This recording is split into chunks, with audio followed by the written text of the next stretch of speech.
ACT 2급 42회 기출문제 이론 2강으로 9번 문제부터 출발 같이 하도록 하겠습니다. 이제 부가가치세법과 소득세법 만나보는 시간인데요. 자, 9번 문제는 부가가치세법상 과세 대상 재화의 공급에 해당하는 것은? 이라고 물어봤어요. 자, 여러분 있잖아요. 저희 부가가치세 과세 대상은 재화의 공급, 용역의 공급, 재화의 수입 세 가지 떠오르시죠? 그 세 가지 중에서 얘는 지금 과세 대상의 재화의 공급에 해당하는 것은? 이렇게 물어보고 있어요.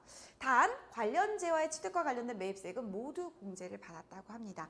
즉 본 문제를 푸실 때 혹시 매입한 거를 제공을 하게 됐다 그랬을 때는 매입세액을 공제한 아이를 제공을 하고 있다 이렇게 해석하시면 되겠죠. 1번 사업자가 재화를 자기의 다른 사업장에서 원자재로 사용하기 위해 반출했다. 자, 여러분 있잖아요. 매입세액을 공제받은 아이를 A라는 사업장, B라는 사업장을 같이 하고 있는 사업자인데 A에 쓰려고 사업을 구입을 한 내용인데 B 사업을 위해서 간 거예요. 자기가 다른 사업장에 그걸 그대로 옮겨놓은 상황이잖아요. 두 번째, 사업자가 재화를 고객에게 접대 목적으로 증여를 했어요. 자, 저희는 원래 최초의 예를 접대 목적으로 샀어요. 그럼 매입세 공제 받아요? 못 받아요? 못 받죠. 근데 처음에는 접대 목적으로 사지 않았는데 중간에 접대 목적으로 증여를 했다면 이 부분은 어떻게 되겠어요? 사업상 증여가 되겠죠. 그럼 만약에요. 저희가 이걸 접대 목적으로 증여를 하게 되면 저희가 사왔던 금액 부분이 대변으로 만약에 10,000원이었다. 저희 비품이라고 해볼까요? 비품이라고 저희는 회계 처리를 10,000원에서 차변에 구입을 했는데 얘를 저희 회사 비품으로 사용 안 하고 사업상 증여를 한 거예요. 그런데 이제 이 내용 자체가 만약에 접대비로 회계 처리가 되게 되면 10,000원 이렇게 회계 처리가 되게 되면 이 부분에 대해서 재화의 공급에 해당된다면 부가가치세 여기 그냥 시가가 10,000원이라고 할게요. 예수금 1,000원 그리고 접대비가 1,000원 요렇게 회계 처리가 되겠죠. 재화를 저희 사업 목적에 쓰려면은 매입세액을 공제받을 수가 있어서 공제를 받았는데 걔를 접대 목적으로 증여를 해버리니까 사업상 증여가 된 거예요. 매입세 공제받은 아이를 증여를 해버렸으니 접대를 해버렸으니 다시 매출세액은 토해내야 되는 거라서 재화의 공급으로 보겠다. 따라서 답은 몇 번? 3번. 내가 나의 다른 사업장 원자재 여기에서 공제받은 거 여기에서도 여기서 사면 공제를 받잖아요. 특별한 단서가 없는 이상. 그 다음에 답은 2번 여러분. 제가 체크를 잘못했죠? 2번. 얘가 2번. 접대 목적 2번이니까. 요거 2번. 사업자가 다른 사업자에게 샘플, 견본품 무상으로. 견본품 제공은 사업상 증여로 보지 않잖아요. 자, 그 다음에 사업자가 상품 진열을 목적으로 진열하기 위해서 다른 사업장으로 재화를 반출하는 경우. 자, 여기 앞에서 원자재를 다른 사업장으로 반출하는 경우, 상품 진열 목적으로 다른 사업장으로 반출하는 경우 괜찮다라는 거죠. 그렇지만 사업상 증여는 과세 대상 재화의 공급으로 보겠다. 이게 뭐예요? 간주 공급인 거죠. 여러분 특수한 재화의 공급 간주 공급은 자가 공급 중에서 면세 사업에 전용한 거, 비용업용 수용자 관련된 거, 타사업장 판매 목적 반출, 그리고 개인적 공급, 그리고 사업상 증여, 그리고 폐업시 잔존자 요 네 가지죠. 그 중에 사업상 증여에서 출제가 된 부분이다. 사업상 증여는 재화의 공급으로 보겠다. 재화의 특수한 공급으로 보겠다. 따라서 답은 2번 되겠습니다. 자, 그 다음 문제 보도록 하겠습니다. 다음은 김항공 씨가 슈퍼마켓에서 구입한 영수증의 일부 내용입니다.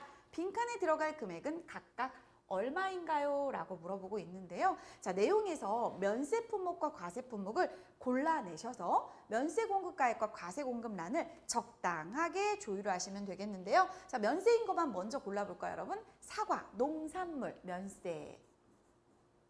휴지, 과세, 면세만 써볼게요. 딸기우유, 딸기는 면세인데 딸기우유는 제조 과정을 거쳤잖아요. 가공을 거쳤잖아요. 과세.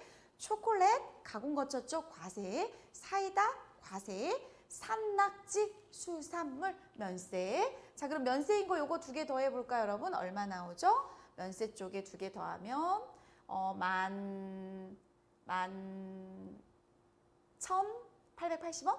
11,880원? 자, 여러분 시험장에 계산기를 가져가실 수가 있어요. 그래서 이런 계산기 가져가셔가지고 뭐 프로그램을 사용하셔도 되겠지만 이렇게 더해가지고 바로 작업을 하시면 되겠죠? 11,880원. 자, 그러면 나머지 25,520원에서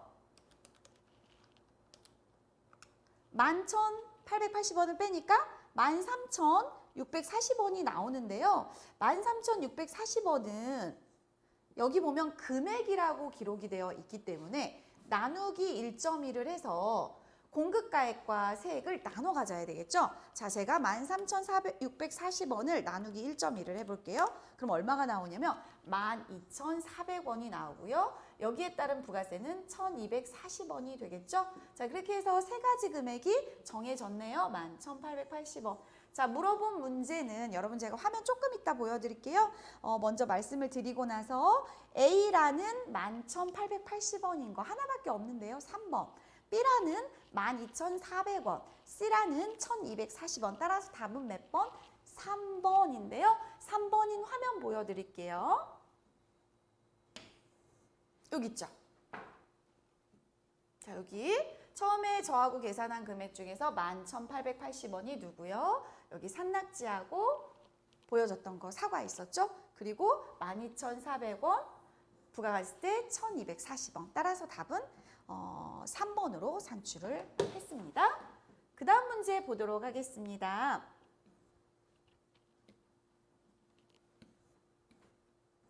11번 문제인데요.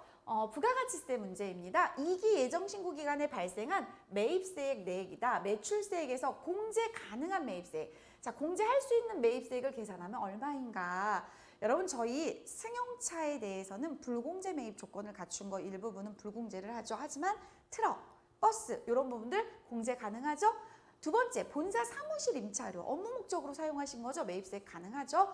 임원의 승용차 1000cc 이하는 경차라서 공제가 가능한데 얘는 1000cc 초과됐기 때문에 문제가 있죠. 따라서 매입세액 공제 불공제되는 아이죠. 여기서 원하는 답은 공제받을 수 있는 매입세액 답은 3번 산출하시면 되겠죠. 보통 저희가 공제받을 수 없는 매입세액 부분 나올 때 접대 목적이라든지 사원 무관이라든지 토지의 자본적 지출이라든지 그 승용차와 관련된 구입, 유지, 임차 비용이라든지 이런 것들이 해당되는 내용이죠.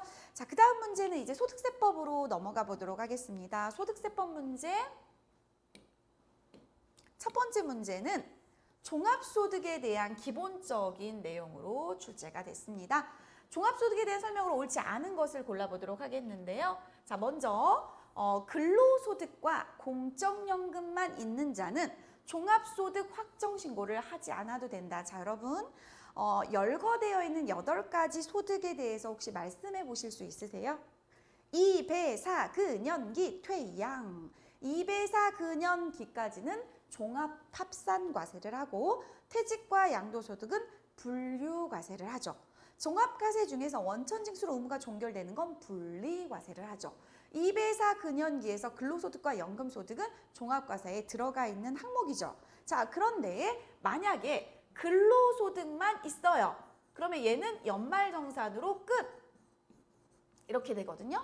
자, 저희는 공적연금 소득만 있어요. 이를테면 국민연금. 그러면 요것만 있다면 요것도 연말정산으로 끝이 돼요. 하지만 얘도 있고 얘도 있는 상황이라면 연말정산으로 끝낼 수가 없는 거죠. 합산해서 종합소득세 확정신고를 하셔야 되는 거죠. 옳지 않아요. 답은 1번. 2번 출자공동사업자의 배당소득은 연간 2천만 원 이하인 경우에도 종합과세된다. 여러분 출자공동사업자의 배당소득은요. 무조건 종합과세 항목이에요.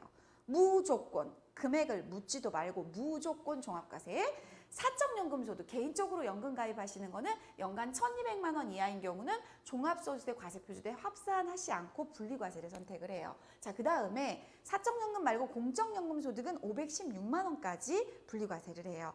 516만 원까지 분리과세가 아니고 516만 원까지 공제를 다 하고 나면 이제 다른 부양가족으로 들어갈 때 들어갈 수 있는 조건이 돼요. 그래서 사적연금은 1,200만 원 외우시고 공적연금은 516만 원 외우시는 게 좋아요. 기타 소득 중 골동품 양도소득에서 발생한 소득은 원천징수로서 과세가 종결된다. 즉 분리과세가 된다. 그 얘기가 되겠죠. 지금 내용 중에서 옳지 않은 것은 근로소득만 있다면 확정신고 안 하고 연말정산으로 끝내고요. 공적연금 소득만 있다면 확정신고 안 하고 연말정산으로 끝내는데 이걸 둘을 다 갖고 있는 거예요. 연세 조금 많으신 분들은 이런 케이스가 있겠죠. 그러면 얘 각각이 아니고 합산해서 과세를 해야 되기 때문에 하지 않아도 된다. 이 부분에서 옳지 않게 돼서 답은 1번 되겠어요. 자, 13번 문제 보도록 할게요. 일용근로소득에 대한 설명으로 옳은 것은 일용근로소득은 3개월 이상 계속 고용되지 않은 상태를 얘기를 하는데요. 일용근로소득은 다른 소득과 합산해서 종합과세한 데가 아니고 일용근로소득은 분리과세하는 근로소득이에요. 따라서 우리 아버지가 일용직 근로소득이 있으시다. 몇백만 원, 몇천만 원, 몇 억을 벌어도 나의 부양가족으로 저희 아버지를 모시고 올 수가 있어요. 왜요? 일용직 근로소득은 분리과세이기 때문에. 따라서 1번은 옳지 않아요. 2번, 일용근로소득에 대해서는 근로소득 세액공제가 적용되지 않는다. 아니요, 근로소득 세액공제에 55% 적용되잖아요. 자, 그리고 일용근로소득 금액은 1일 15만 원을 차감해서 근로소득 공제를 한다. 오케이. 얘가 과거에는 10만 원이었거든요. 근데 15만 원으로 훅 상승했어요. 일용근로소득에 대한 원천징수세율은 소득세 가장 낮은 구간값이 뭐죠? 6%. 가장 높은 데가 뭐죠? 42%. 일용직 근로는 가장 낮은 프로테이지 6%를 적용을 해요. 따라서 옳은 설명은 3번. 일용근로소득 금액은 일일 급여액에서 15만 원을 공제를 하고 있습니다. 자, 이렇게 해서 13번까지 같이 풀어보셨고요. 이제 14번 문제 넘어가 보도록 하겠습니다. 풀만하세요? 이제 뒤로 가면 조금 어려우시죠? 그래서 보통 이론 문제 15개 중에서 제가 몇 개 맞으면 좋을까요? 그렇게 물어보신다면 10개 맞으면 정말 감사하죠. 10개 맞으면 잘하시는 거예요. 그런데 이제 보통 7개, 8개 이렇게 왔다 갔다 하시는 것 같아요. 재무에게 조금 맞추시는데 뒤에 가서 세법 암기 부분들이 조금 많잖아요. 그래서 힘들어 하시는데 한 8개 이상 정도 좀 맞추려고 노력을 좀 하시고 실기 쪽을 조금 더 준비를 하시면 어떨까 싶습니다. 그러면 8개면 16점 맞으시는 거고 14점이 깎이는 거거든요. 그럼 이제 여유가 16점이 실기에서 깎이면 딱 70점 나오잖아요. 근데 불안하긴 하지만 75점에서 한 80점 정도 배점 받으시고 합격하면 잘하신 거 아닐까요? 14번 문제. 다음 자료를 토대로 거주자 김항공 씨의 2020년 종합소득 산출세액을 계산하면 얼마인가 라고 물어보고 있고요. 다른 소득은 없고요. 종합소득세 과세표준이 1,200만 원 이하인 경우 세율이 6%라고 가정을 하고 문제를 푸시면 되겠어요. 자, 먼저 앞에 일용근로소득에 대해서 문제를 푸실 때 900만 원에 대해서 일용근로소득이 아니야 라고 준 거는 분리과세가 아니야 라고 준 거니까 2배사 근연기 6개 뭐 해야 돼요? 합산과세 하셔야 되죠? 따라서 근로소득 금액이 900만 원이 합산될 거고요. 사업소득 금액 2배사 근연기 합산되죠?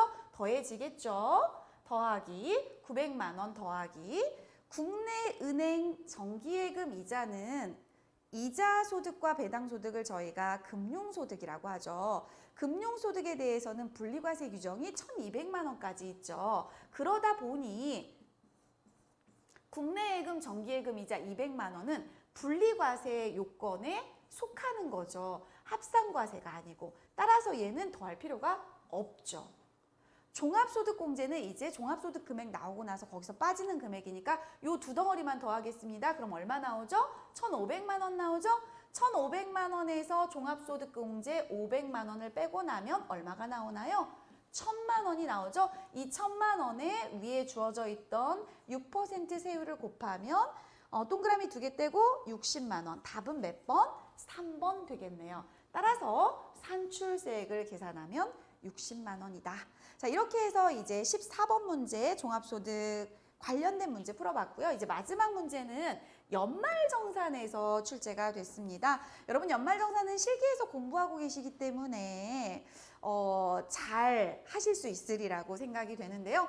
연말정산에 대한 내용으로 옳은 것을 골라보라고 합니다. 인적공제, 인적공제는 기본공제 1인당 150만 원과 추가공제, 경로우대, 장애인, 부녀자, 한부모 이런 추가공제가 있죠. 인적공제를 적용할 때 직계비속은 항상 생계를 같이 하는 부양가족으로 본다.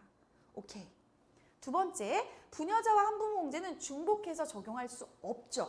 부녀자는 50만 원 공제받을 수 있고요. 한부모는 100만 원 공제받을 수 있죠. 두 조건에 다 해당된다면 여러분은 당연히 높은 금액인 한부모 공제를 받으셔야 되겠죠? 중복 공제 안 돼요. 저희 실기 프로그램에서도 한부모 공제 체크되어 있다가 다시 부녀자 공제 체크하려고 그러면 메시지가 떠요. 중복 공제 안 되니까 마지막 선택한 게 선택이 됩니다.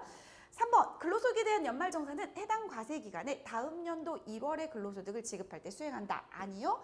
다음 연도 2월달 급여 지급할 때까지 수행을 하면 됩니다.